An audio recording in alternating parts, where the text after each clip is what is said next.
વર્ણિવેશરમણીયદર્શનમ મંદહાસરુચિરાનનાંબુજમ પૂજિतं સુરનરોત્તમૈર્મુદા ધર્મનંદનમહં વિચિંતયે. ઈષ્ટદેવ ભગવાન શ્રી સ્વામિનારાયણ, ગુરુ મહારાજ પૂજ્યપાદ મહંત સ્વામીજી, અત્રે ઉપસ્થિત બ્રહ્મનિષ્ઠ સંતો અને સર્વ બ્રહ્મસત્રાર્થી હરિભક્તો, જય સ્વામિનારાયણ. ગઈકાલે સોહેલ ભગતે વાત કરી હતી, મારા માટે પ્રથમ વખત છે હરિભક્તો માટે, અને ગુજરાતીમાં ત્યાં હૈદરાબાદમાં વિજયવાડામાં વિદ્યાર્થીઓ સાથે વાતચીત થતી હોય. આજે મોકો મળ્યો છે પ્રથમ વખત, તો મારી શ્રદ્ધા અને કેપેસિટી પ્રમાણે હું વાત કરીશ થોડી ઘણી. અત્યારે ટોપિક ચાલે છે આત્મબુદ્ધિમાં, સંતોમાં આત્મબુદ્ધિ અને સમર્પણ વિશે. તો એ બાબતે થોડાક ચરિત્રો છે. એમાં બહુ જાણીતો પ્રસંગ છે, ઘણા ભક્તોએ સાંભળ્યો હશે. ઉપલેટા ગામ છે, ત્યાં પુરાણી સ્વામી ગોપીનાથદાસજી સ્વામી પધારેલા. એ વખતે ત્યાં રાત્રિના સત્સંગ સભા થાય અને રોજે સત્સંગ પૂરો થાય અને બધા ભક્તો આજે દર્શન કરવા માટે આવે છે, એમ દર્શન કરી અને નીકળતા જાય. એમાં એક ત્યાંની શાળાના માસ્તર, એમનું નામ ભાઈ શંકરભાઈ.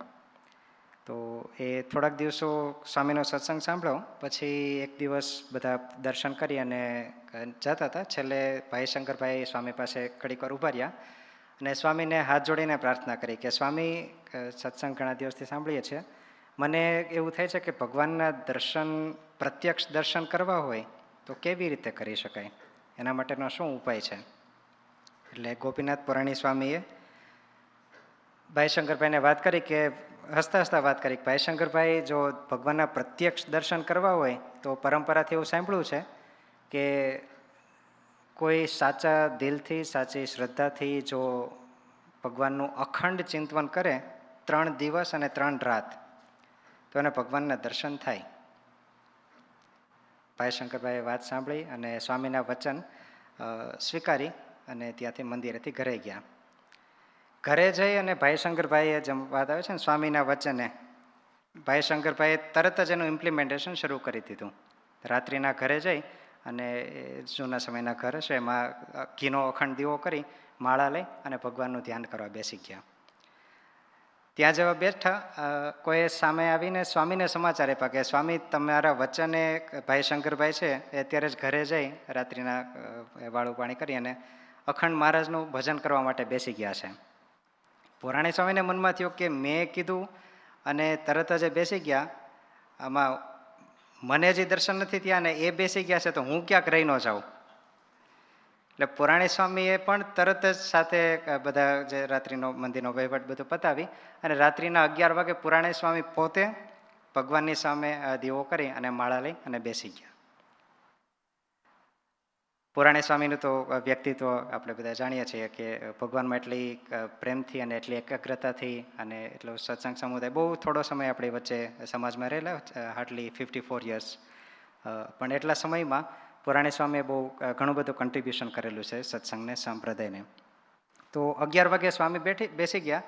સવારના 4 વાગ્યા સુધી કન્ટિન્યુ આખી રાત્રિ નોનસ્ટોપ ભગવાનમાં એવું અખંડ ભજન કર્યું. સવારના 4 વાગે 5 જ કલાકમાં ભગવાન સ્વામિનારાયણના દર્શન પુરાણી સ્વામીને થયા. એ સમય હતો, એ લગભગ આજથી 125 વર્ષની વાત છે, 125 વર્ષ પહેલાંની વાત. એ વખતે શાસ્ત્રીજી મહારાજનું બર્થ યર 1901, 1901ની વાત છે આ. પુરાણી સ્વામીને પ્રથમ વખત ભગવાન સ્વામિનારાયણના દર્શન થયા. પુરાણા સ્વામી તરત જ ઊભા થઈ ગયા અને મહારાજના પગ પકડી લીધા. બંને આંખો આંસુથી ભરાઈ ગઈ અને મહારાજના પ્રથમ વખત પ્રત્યક્ષ, જેમ આપણે વાતો કરતા હોઈએ બંને એકાબીજા સાથે, એવી રીતે મહારાજના દર્શન કર્યા. અને પુરાણી સ્વામીના મનમાં થોડાક પ્રશ્નો પણ હતા કે જે કોઈ સોલ્યુશન નહોતા થયેલા, એવા પ્રશ્નો મહારાજની સાથે પ્રશ્નોત્તરી પણ કરી અને મહારાજની સાથે ચર્ચા કરી. મહારાજે દર્શન દીધા. એવી રીતે આગળ 2 દિવસ પાસ થયા. અહીંયા ભાઈ શંકરભાઈ મહારાજના દર્શન કરવાની આતુરતાથી અખંડ રાત્રિ અને દિવસ કન્ટિન્યુઅસલી નોનસ્ટોપ ભગવાનનું ભજન કરે છે. 3જો દિવસ પૂરો થયો અને સ્વામીના વચને એ જેમ બેસી ગયા હતા, ભગવાન સ્વામિનારાયણે ભાઈ શંકરભાઈને સવારમાં દર્શન દીધા અને ભાઈ શંકરભાઈને કીધું કે ભાઈ શંકરભાઈ, તમે મંદિરે જાઓ અને ત્યાં પુરાણી ગોપીનાથદાસજી સ્વામીને વાત કરો કે જો તમારે શાંતાનંદ બ્રહ્મચારીને મળવું હોય તો તાત્કાલિક અત્યારે અહીંથી નીકળી જાઓ. આજે રાત્રિના 12 વાગ્યા અમે એમને તેડવા આવવાના છીએ. મહારાજ આટલું કહી દર્શન દઈ ભાઈ શંકરભાઈની ઈચ્છા પૂર્ણ કરી અને મહારાજ અદૃશ્ય થઈ ગયા. ભાઈ શંકરભાઈને મનમાં હરખ માતો નથી, કારણ કે 3 દિવસ એમને તપશ્ચર્યા કરી સ્વામીના વચને પોતે બધું તરત છોડી અને રાત્રિને દિવસ એ થોડુંક ભજન કરવું અઘરું છે. કારણ કે આપણે ઘણી વખત પૂછતા હોઈએ કે પ્રશ્નોત્તરી ઘણી વખત થતી હોય, પણ કથાનું પથ્થરનું પૂરું કરીને બહાર નીકળી ત્યારે આપણે આપણો પ્રશ્ન યાદ ન હોય ઘણી વાર કે આપણે શું પ્રશ્ન પૂછ્યો હતો. ક્યારેક ક્યારેક એવું થતું હોય.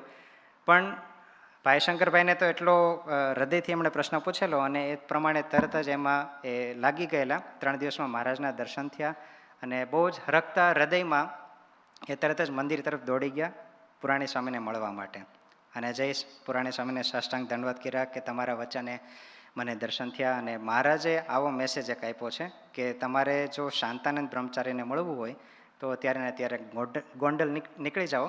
આજે રાત્રિના 12 વાગે અમે તમને તેડવા પધારશું. પુરાણી સ્વામીને પણ ખૂબ આનંદ થયો કે ભાઈ શંકરભાઈને દર્શન થયા અને એમને સાથે શાંતાનંદ બ્રહ્મચારી સાથે ખૂબ એમને એટેચમેન્ટ હતું. એટલે એમને મળવા માટે તરત પુરાણી સ્વામી ત્યાંથી નીકળી ગયા. પછી ત્યાં પુરાણી સ્વામી શાંતાનંદ બ્રહ્મચારીને મળ્યા અને ત્યાં શાંતાનંદ બ્રહ્મચારીને વાત કરી કે આવી રીતે મહારાજે દર્શન આપી અને મેસેજ આપ્યા છે. શાંતાનંદ બ્રહ્મચારી પણ ખૂબ રાજી થયા કે વાહ, મહારાજ મને લેવા માટે પધારવાના છે આજે. એટલે એમનો સત્સંગ સમાગમ ચાલ્યો આગળ. પણ કહેવાનું કે પુરાણી સ્વામીને આ રીતે વચને જો ભાઈ શંકરભાઈને દર્શન થયા, એ પુરાણી સ્વામીને પણ જ્યારે પ્રથમ વખત દર્શન થયા ત્યાર પછી પુરાણી સ્વામીને ઘણી વખત મહારાજના દર્શન થયેલા. એ ત્યાર પછી નંબર ઓફ સિરીઝ આગળ ચાલેલી. પુરાણી સ્વામી એ 1901માં જે ઠાકોરજીની જે સેવા કરતા, જે પૂજા કરતા, ત્યાર પછી પરંપરામાં એ ઠાકોરજી ગુરુદેવ શાસ્ત્રીજી મહારાજ પાસે આવેલા. ગુરુદેવ શાસ્ત્રીજી મહારાજને પણ જ્યારે જ્યારે સંકટ સમય હતો ત્યારે મહારાજે ઘણી વખત સહાય કરી, દર્શન આપેલા આપણે બધા જાણીએ છીએ. ગુરુકુલની જ્યારે રજત જયંતિ ઉત્સવ થવાનો હતો 1972-73માં 25 વર્ષ પૂરા થવાને સમયે, ત્યારે પણ સ્વામીને થોડીક ચિંતા હતી કે દુષ્કાળનું વર્ષ છે, કેમ કરીને પૂરું થશે, ઉત્સવ કરવો કે ન કરવો. એ સમયે માર્ગદર્શન આપનારા બીજા તો કોઈ વડીલ કે હતા નહીં, સીધું સ્વામીનું કનેક્શન મહારાજ સાથે. ત્યારે પણ સ્વામી સવારમાં પૂજા કરતા હતા ત્યારે સ્વામીની પૂજામાં જે ઠાકોરજી દર્શન કરતા એમાંથી ઠાકોરજીમાંથી મહારાજના દર્શન થયેલા. અને પરંપરાથી અત્યારે એ જ ઠાકોરજી પૂજ્ય મહંત સ્વામી એ પૂજા કરે છે અને એ ઠાકોરજી છેલ્લા 6 થી 7 દિવસથી આપણી વચ્ચે અહીં ડલાસમાં વિરાજમાન છે. એ પુરાણી સ્વામીએ જ્યારે દર્શન આપેલા મહારાજના એ જ પરંપરાથી શાસ્ત્રીજી મહારાજ, ત્યાર પછી મહંત સ્વામી, અત્યારે હરિકૃષ્ણ મહારાજ અહીંયા વિરાજમાન છે. કહેવાનું કે સંતોમાં જો આત્મબુદ્ધિ હોય તો થોડુંક વચન પણ જો એમનું પડે તો પડો બોલ ઝીલી લેનારા ભક્તો અને એમના જીવનમાં તરત જ પરિવર્તન થઈ જનારા ઘણા બધા એવા પ્રસંગો છે. એવો ને એવો પ્રસંગ છે નારાયણદાસ સ્વામી વખતનો. ગોપીનાથદાસજી સ્વામીની સાથે જે બંને એકદમ ગુરુબંધુઓને ખૂબ એકબીજા સાથે જોડાયેલા. એ જૂનાગઢમાં જ્યારે લગભગ 40 વર્ષ સુધી ગુણાતીતાનંદ સ્વામી પછી 40 વર્ષ સુધી ગાદી પર રહેનારા એ બીજા સંત હતા. નારાયણદાસ સ્વામી ત્યારે જૂનાગઢમાં બેવડા ભગવાન તરીકે ઓળખાતા. એ સમયે જૂનાગઢમાં ઘણા બધા હરિભક્તો હતા. એમાંથી એક ભક્ત, એમનું નામ ગોવા ભક્ત. જ્ઞાતિ બહુ નીચી, ઘણા બધાએ સાંભળ્યું હશે. એમનું કામ પણ એ મરેલા ઢોર વગેરે ઉપાડવા, વાળવા ચોળવાનું, સંડાસ બાથરૂમ વગેરે સાફ કરવાનું, એકદમ નીચું કામ. અને એ જ વખતનો સમય કે જ્યારે છૂત અછૂતનું કે અડવાનું એન્ટ્રીનો પણ એટલો બધો નિષેધ કે કોઈ સવારમાં સામે ઉઠીને મોઢું જોઈ લે તો પણ બહુ અશુભ માને. એવા પ્રકારના સમયમાં એક ગોવા ભક્તને જ્યારે સંતોનો સમાગમ થયો ત્યારે સત્સંગ થયા પછીનો એક પ્રસંગ છે કે એ જૂનાગઢના રેવન્યુ ખાતાના અધિકારી હતા. એમના ઘરમાં એ ફળિયું વાળતા હતા. વહેલી સવારનો સમય હશે. ફળિયું વાળતા વાળતા અંદરથી બહેનનો અવાજ આવ્યો કે ગોવા અહીંયા આવો, આ ગઈકાલની કઢી વધી છે, લઈ જા. એટલે ગોવા ભગતે નજીક જઈ અને વાત કરી કે બહુ જાણીતો શબ્દ છે, તમારી કઢી મને નહીં ખપે. એટલે બેનબા તો ચાર આંખે થઈ ગયા કે શું વાત કરે છે ગોવા, અમે નાગર બ્રાહ્મણો, બધી જાતિમાં બ્રાહ્મણ જાતિ ઊંચી કહેવાય ને, એમાં પણ અમે નાગર જાતિના, એકદમ પવિત્રપણે બધું હોય, અને તું અમને એવું કહે છો કે તમારી કઢી નહીં ખપે. થોડોક સંવાદ થયો, બાજુમાં એમના હસબન્ડ હતા એ પણ થોડોક ઇન્ટરેસ્ટ લાગ્યો, એ પણ આવ્યા કે શું વાત ચાલે છે. એમને થોડી ક્યુરિયોસિટી થઈ, જાણવાની ઈચ્છા થઈ કે શું વાત છે ગોવા, તું કહેશો કે તમારી કઢી અમને નહીં ખપે, એ શું વાત છે વળી. એટલે ગોવા ભગતે વાત કરી કે વાત સાચી, તમે બધું પવિત્રપણે કદાચ કરતા હશો, પણ તમે જનરલી ખાવામાં જેમ પવિત્રતામાં તમારી વખણાય છે, એવી રીતે ખાવામાં સ્વાદમાં પણ તમારી એ વખણાય છે બહુ. અને સ્વાદ કરવા માટે તમે હિંગ, લસણ, ડુંગળી વગેરે મસાલા પણ વાપરા વગર રહ્યો નહીં. એટલે તમારી કાંઈ પણ બનાવટ હોય એમાં અચૂક એ વસ્તુ તો આવતી હોય. અને હું છું ભગવાન સ્વામિનારાયણનો ભક્ત. અમને 5 વર્તમાન જ્યારથી મેં કંઠી ધારણ કરી છે ત્યારથી અમારા ગુરુએ 5 વર્તમાન આપ્યા છે. એટલે હવે લસણ ડુંગળી તો અમારા માટે હરામ છે, એ ખાઈ નહીં શકાય. ગઈકાલે રાત્રિના ગોષ્ઠી ચાલતી હતી ત્યારે પૂજ્ય હરિનિવાસ સ્વામીજી વાત કરતા હતા કે થાળ કરવા ગયા હોય ત્યારે પૂછી લે હિંગનો ડબ્બો ક્યાં પડ્યો છે, તો બાયણા પાછળથી નીકળે.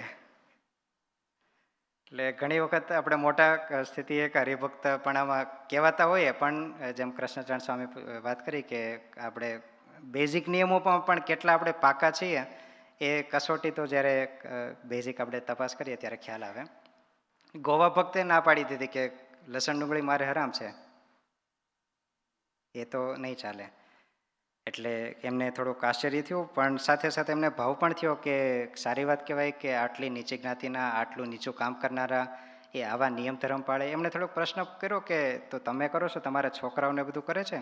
તો કે હા, અમે આખો પરિવાર એ આ સત્સંગથી રંગાયેલા છીએ. એણે પૂછ્યું કે તમે જનરલી તમને ઘરમાં તે કોઈ આવવા માટે પરમિશન ન આપે, અને સ્વામિનારાયણ ધર્મ તો બહુ ઉજળો છે, તમને સ્વામિનારાયણ મંદિરની અંદર એન્ટ્રી કેવી રીતે થાય છે, અને તમને અને સંતોને સત્સંગ કેવી રીતે પોસિબલ છે? ગોવા ભગતે વાત કરી કે સંતો બહુ જે બાહ્ય મર્યાદા હોય એ તો પડાતી હોય, પણ હું વહેલી સવારે દામોદર કુંડ છે ત્યાં સ્નાન કરી અને ભીને વસ્ત્રે મંદિરની અંદર ભગવાનના દર્શન કરી આવું. ત્યાં સંતોની સત્સંગ કથા વાર્તા ચાલતી હોય, દૂર બેસી અને હું ત્યાંથી સત્સંગ સાંભળું. આપણે તો અત્યારે અહીંથી રોજ બ્રહ્મરસની હેલી વરસે છે, રાઈટ, ઉપર વરસાદ વરસતો એમ. એ ગોવા ભક્ત દૂર બેસી અને સત્સંગ સાંભળે. એ વખતે તો માઇક પણ નહોતા. ભીને વસ્ત્રે એ બધું સવારનો વિધિ પતે ત્યાર પછી એ પોતાનું ઘરે આવે, કામકાજ જે કંઈ કરવાનું હોય એ વસ્ત્રો બદલી અને પોતાનું કામકાજ કરે. રાત્રિના ફરી પાછા સ્નાન કરી આવી અને ભીને વસ્ત્રે એ પોતાનો વહીવટ જે કંઈ મંદિરમાં દર્શન કરી અને પછી પાછા ઘરે આવે. એવી રીતે કરી અને એમણે સત્સંગ કરેલો. અને એમાં નારાયણદાસ સ્વામીજી સાથે એમને એટલું બધું એટેચમેન્ટ થઈ ગયેલું કે પૂજ્ય નારાયણદાસ સ્વામીજી ઘણી વખત કહેતા કે ગોવા, આ દુનિયામાં અહીંયા તો આપણે થોડાક નાત જાતના ને પેલા ભેદભાવ છે એટલે થોડાક દૂર રહેવું પડે છે, પણ અક્ષરધામમાં આપણે ગોઠણ પર ગોઠણ દાબીને બેસશું. એવો ગોવા ભક્તે નારાયણદાસ સ્વામીજીનો પ્રેમ અને એમની જે આત્મનિષ્ઠા કે એમની સાથેની આત્મબુદ્ધિ એ દ્રઢ કરેલી. ત્યાર પછી તો જે અધિકારી હતા ખૂબ ખુશ થયા અને એમણે વાત કરી કે સારું, તો આટલા બધા નિયમ ધર્મ છે, તું પાળે છો, તારાથી અમને પણ ઇન્સ્પિરેશન થયું છે અને અમે બંને જણા છે નિયમ લઈએ છીએ કે હવેથી અમે પણ લસણ ડુંગળી નહીં ખાઈએ. ગોવા ભક્તને ખૂબ પ્રસન્નતા થઈ અને એ અધિકારી એમ પણ કહ્યું કે હવેથી તું જે કામ કરે છો તારે કામ કરવાની બહુ જરૂર નથી, જેટલા અહીંયા કામદારો કામ કરે છે અમે તને પ્રમોશન આપી અને બધાના કામદાર તરીકે, મુખ્ય વડા તરીકે પ્રમોશન કરી દઈએ. ગોવા ભક્તે વાત કરી કે જો મેં ખાલી 5 વર્તમાનમાંથી 1 વર્તમાન આટલું દ્રઢ રાખ્યું, લસણ ડુંગળી નહીં ખાવાનું, તો પણ મને આટલો બધો બેનિફિટ થયો. અને અધિકારી એમને એક નવું મકાન પણ ત્યાં તળાવ દરવાજા છે એમની પાસે એક નવું મકાન બંધાવી દીધું અને કીધું કે ગોવા તું અહીંયા રહેજે. ગોવા ભગતે કીધું કે મને જો આટલો બધો ફાયદો થયો ભગવાનની આજ્ઞા પાળવાથી અને મારા ગુરુના આ પ્રતાપે, વચનના પ્રતાપે. એ જ પછી ધીરે ધીરે એમની ખ્યાતિ એટલી વધતી ગઈ ગોવા ભગતની. જનરલી એ સમયે ક્યારે લગ્ન પ્રસંગ કે કોઈ મેરેજ હોય ત્યારે ઢોલનું કામ પણ આ જ્ઞાતિમાં કરતા હોય. તો બીજા બધાને બોલાવવા કરતાં સમાજમાં એવો એક મેસેજ પ્રસરી ગયો કે કાંઈ પણ હોય તો આપણે પહેલાં ગોવા ભક્તને બોલાવીએ, કારણ કે કળા પણ છે અને ભગવાનના ભગત છે. જો એ ભગવાનના ભગત આપણા પ્રસંગમાં આવીને ઢોલ વગાડશે તો આપણો પ્રસંગ પણ સારો જશે.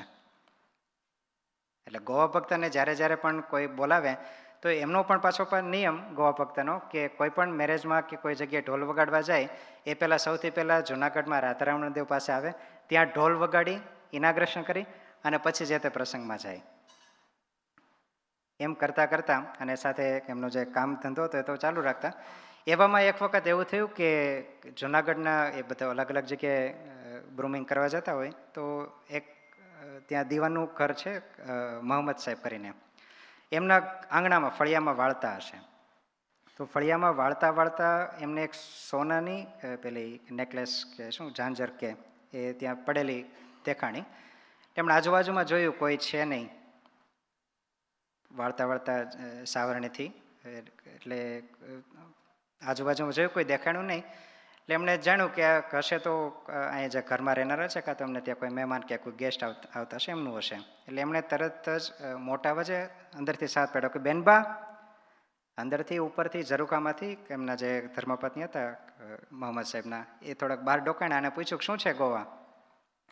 એમણે કીધું કે અહીંયા કંઈક પડેલું છે અને પોતાની જે સાવરણી હતી એટલે સ્ટીકવાળી એનાથી આયડા નહીં, એનાથી ઊંચી કરી અને બતાવી કે જો આ સોનાની કંઈક ઝાંઝર પડી છે, આ તમારી છે. એટલે ઉપરથી બેનબા ત્યાંથી જોયું ને એમને હાશકારો થયો કે અરે હું ગઈકાલની આ ગોતું છું. બહુ મોંઘું સોનું હોય, એમને બધા એક જગ્યાએ ફરી વળ્યા છે કે મળ્યું નહીં, આખા ઘરમાં જોઈ લીધું પણ મળેલું નહીં. ને એમને હાશકારો થયો કે અરે વાહ ગોવા, તે બહુ સારું કર્યું, મને બતાવ્યા. તરત ત્યાંથી નીચે આવ્યા અને હાથમાં લીધી, જોયું હા આ તો મારી જ છે છડી. એટલે એમણે ગોવા ભક્તને પૂછ્યું કે ગોવા તે આ જોયું ત્યારે તને લેવાનો સંકલ્પ ન થયો? આ એક જો સોનાની તે ઝાંઝર લઈ લીધી હોત તો તારી 7 પેઢી એમાંથી નીકળી જાત ખર્ચી પાણી. એટલે ગોવા ભગતે કીધું કે મારા ભગવાને આજ્ઞા કરી છે પડી વસ્તુ કોઈની હાથે ન ઝાલે, એટલે આ તો મારી વસ્તુ નથી એટલે હું એને અડું નહીં. જોજો કોણ બોલે છે.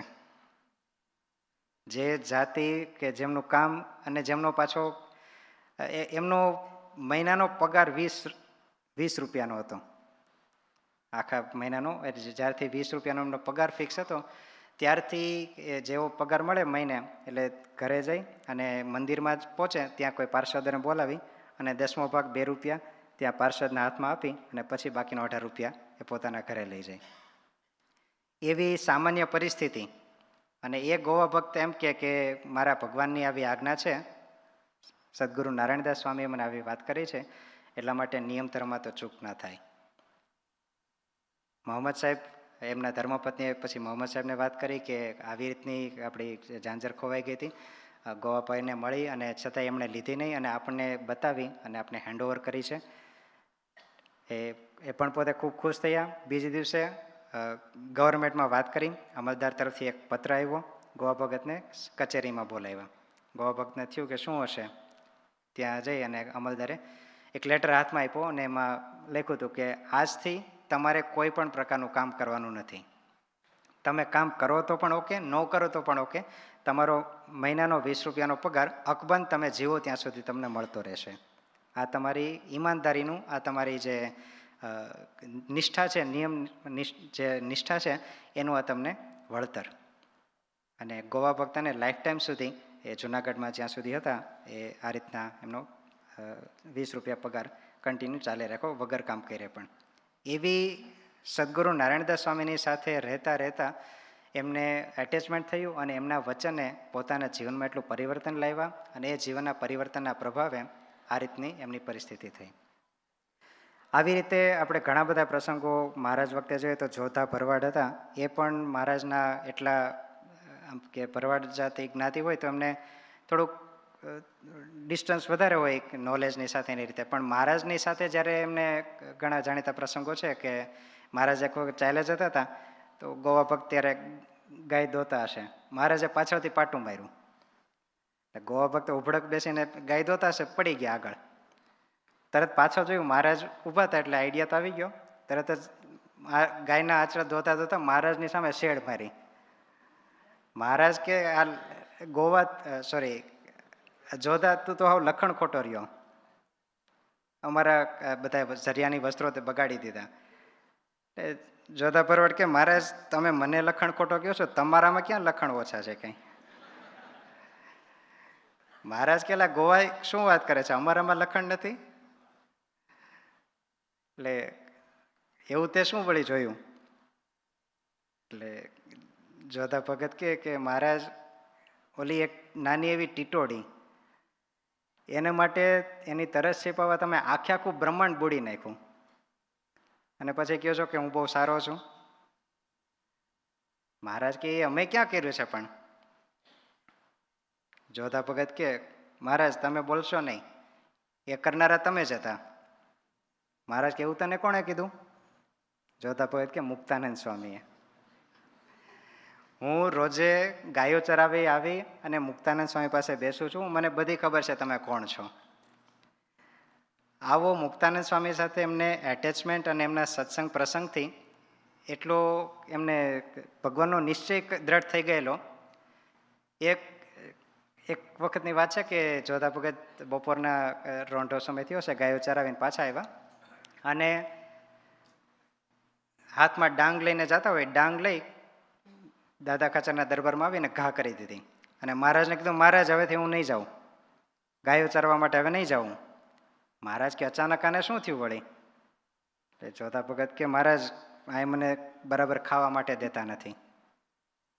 મહારાજ કે તને ખાવા નથી મળતું અહીંયા?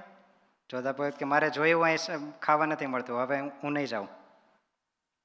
એટલે મહારાજે લાડુબા જીવુબા બધાને બોલાવ્યા. મહારાજે પૂછ્યું કે ભાઈ જોધા ભગત ફરિયાદ કરે છે કે તમે બરાબર ખાવાનું દેતા નથી અને આપણી બધી ગાયોનું ધણ ને બધું રજળી પડશે જો એ નહીં જાય તો, તમે કેમ એની બરાબર સરભરા નથી કરતા? એટલે લાડુબા જીવુબા કે મહારાજ અમે તો એને રોજે પૂરી, શીરો, દૂધપાક બહુ સારી સારી વાનગીઓ બનાવી અને એને આપી છે, અને જો ખોટું હોય તો પૂછો એમને જ. મહારાજે પૂછ્યું જોધા ભગત બેનો સાચી વાત કરે છે? જોધા ભગત કે હા મહારાજ વાત તો કે છે સાચી, પણ અમારે તો શું જોઈએ, એક જારનો કે બાજરાનો રોટલો અને કટોરીક દૂધ ઇનફ છે એટલું. મહારાજ કે પણ એની કરતાં તો આ સારું છે, એમાં તને શું વાંધો આવ્યો? જોધા ભગત કે સાંભળજો. જોધા ભગત કે મહારાજ એવું બધું સારું સારું ખાઈએ ને તો પછી તમારામાં હેત પ્રેમ ન રહે, તમારામાં મન ન લાગે. મહારાજ કે જોધા આવું તને કોણે કીધું? તો કે મુક્તાનંદ સ્વામીએ. મુક્તાનંદ સ્વામીનો સત્સંગ સમાગમ કરતા કરતા જોધા ભગતની એવી સ્થિતિ, બાજરાનો રોટલો અને દૂધ આપણે પીઝાવીએ તો છોડીએ. સ્વામી વાત કરતા હતા ને એકટાણાની. એટલે એ મોટા સંતોમાં ભગવાન પણ ઘણી વખત એવું કહેતા કે અમારા કરેલા સત્સંગી કદાચ વયા જાય પણ સાધુના કરેલા સત્સંગી છે ટકે. કારણ કે સાધુમાં જેને આત્મબુદ્ધિ થઈ જાય અને એમનું વચન જેમને મનાવવા મળે, એના માટે પછી શું વસ્તુ ન થાય, બધું થઈ શકે. પણ જરૂર છે આપણા એક્સેપ્ટન્સ એની, કે આપણે કેટલું એને ઓપન માઇન્ડથી સ્વીકાર કરીએ છીએ અને કેટલું તરત ઇમ્પ્લિમેન્ટેશનમાં લાવીએ છીએ. ઘણાને એક શબ્દ કરીને જ્ઞાન થઈ જાય અને ઘણાને 700 દિવસ બ્રહ્મસત્રના વયા જાય તોય જેવા પહેલે દિવસે હોય એવા રહેવા છેલ્લે દિવસે. પુરાણી સ્વામી જ્યારે ગોપીનાથ પુરાણીદાસજી સ્વામી એક ગામ છે, લગભગ થોરડી નામ છે, ગામમાંથી નીકળતા હતા. બાલમુકુદાસ સ્વામીને બધા સંતો સાથે હતા. તો એક ગામમાં, ત્યાં ગામની બહાર વાડી હતી, ત્યાં બપોરે વિસામો કરવા માટે ત્યાં એક પટેલ, નામ એમનું તેજા પટેલ, એ બપોરે બરોબર ટિફિન ખોલી અને જમવા બેઠા હશે. ત્યાં જમતા જમતા સંતો આવ્યા એટલે તરત જ હાથ ઊંચો કરી, જૂનો સમય અને આવકારાની એવી પ્રચલન. એમણે કીધું, આવો મહારાજ, આવો આવો, અમારી વાડીએ ક્યારે તમે પધારો, પધારો પધારો. હરિભગત નહોતા તેજા પટેલ, સામાન્ય એક નાગરિક હશે. એટલે બાલમુકુદાસ સ્વામી અને ગોપીનાથ પુરાણી સ્વામીને સંતો ત્યાં પધાર્યા અને જોયું કે જીવ બહુ સારો લાગે છે, આવો આવો કરો, મીઠો આવકારો આપ્યો. એમણે પૂછ્યું, શું લેશો મહારાજ આમાંથી? હવે એક તેજા પટેલ એકલા, સંતોનું મંડળ 5-7-10 સંતો હશે, ભાણું હતું, બાજરાનો રોટલો, છાશ, અને ઘરની વાડી હોય એટલે સહેજે કંઈક ગાજર ને મૂળા ને એવું બધું હોય, અને સાથે ડુંગળીનો દડો પણ હતો. એટલે પુરાણી સ્વામી, બાલમુકુદાસ સ્વામી વાત કરી કે આમાં ન ખાવા જેવું કેમ તમે ખાઓ છો? તેજા પટેલે થાળીમાં નજર કરી કે મહારાજ, આમાં તો કંઈ ન ખાવા જેવું તો બધું દેખાતું નથી, બધું બરાબર જ છે. બાલમુકુદાસ સ્વામી કે આમાં તેજાભાઈ, આ ડુંગળીનો દડો છે ને આપણે ન ખવાય. હરિભગત નથી તેજા પટેલ હજી સુધી, આ તો પહેલી વખતની એમની ઇન્ટરેક્શન છે, ફર્સ્ટ ટાઈમ દેર મીટિંગ. તો તેજા ભગતે પૂછ્યું કે આ ન ખવાય ડુંગળીનો દડો? બાલમુકુદાસ સ્વામી કે ના, એ ન ખવાય. ડુંગળીનો દડો થાળીમાંથી લીધો અને ઘા કરી દીધો. ખાલી એટલા પૂરતો નહીં, ઘા કર્યો, પરમેનન્ટ ઘા કર્યો કે સ્વામી તમે કહો છો, મહારાજ તમે કહો છો, ન ખવાય, આજથી હરામ. સ્વામીને થયું કે જીવ બહુ સારો લાગે છે. એક જ વખત કીધું તો સ્વામીએ, આપણે કેટલી વખત કહેશે અહીંથી. એટલે પછી સ્વામીએ ધીરે ધીરે સત્સંગ કરાવ્યો, પ્રગટ મહારાજની ઓળખાણ કરાવી, એમને બહુ સારું લાગ્યું. વર્તમાન દીક્ષા લીધી, કંઠી ધારણ કરી, અને ત્યાર પછી એમની પરંપરામાં લીંબા બાપા, એમનો પ્રસંગ પણ ઘણા ભક્તોએ સાંભળ્યો છે. લીંબા બાપાના દીકરા ભગવાનભાઈ, એ જ્યારે પેલો ભૂરાવાળાનો પ્રસંગ થયો, ઘોડી માટે ઝઘડો થયો, એમને કિડનેપ કર્યા, અને ત્યાર પછી એ ભગવાનભાઈ, એમના દીકરા, લગભગ નામનો ભૂલતો તો લગભગ બાલુભાઈ, એ આપણા રાજકોટ ગુરુકુળના વિદ્યાર્થી.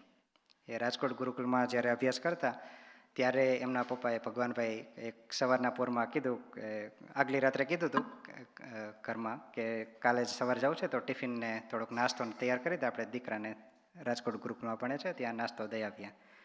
અને બીજે દિવસ સવાર થઈ ત્યાં તો આરામથી હિંડોળા ખાટે બેઠા ને ઝૂલવા માંડ્યા. ઘરના કે કાલ તો કહેતા હતા કે રાજકોટ ગુરુકુળ જવું છે ટિફિન દેવા, પેલો નાસ્તો દેવા, અને અત્યારે તો કાંઈ જવું નથી, એવી રીતે આરામથી હિચકી હિંચવો છો? તો કે હવે બધા પ્રોગ્રામ કેન્સલ. શું કામ? મહારાજે ગઈકાલે કીધું આજે તેડવા આવવાના છે. આવી પરિસ્થિતિ. એમનો સત્સંગ શરૂ થયો એ તેજા પટેલથી, ખાલી સ્વામીના એક વચને, આમાં ન ખાવા જવું, શું ખાઓ છો? ડુંગળીનો દડો તરત ઘા કરી દીધો. એવી રીતે ઘણા બધા આપણા સંપ્રદાયમાં એ પ્રસંગો છે કે સંતોની સાથે આત્મબુદ્ધિ થઈ જાય તો આત્મબુદ્ધિ થયા પછી એમનું એક પણ વચન હોય એ તરત જ એને ઝીલવા માટે તરત એક્સેપ્ટન્સી ઓપન થઈ જાય. તો એવી રીતે ઘણા બધા પ્રસંગો છે.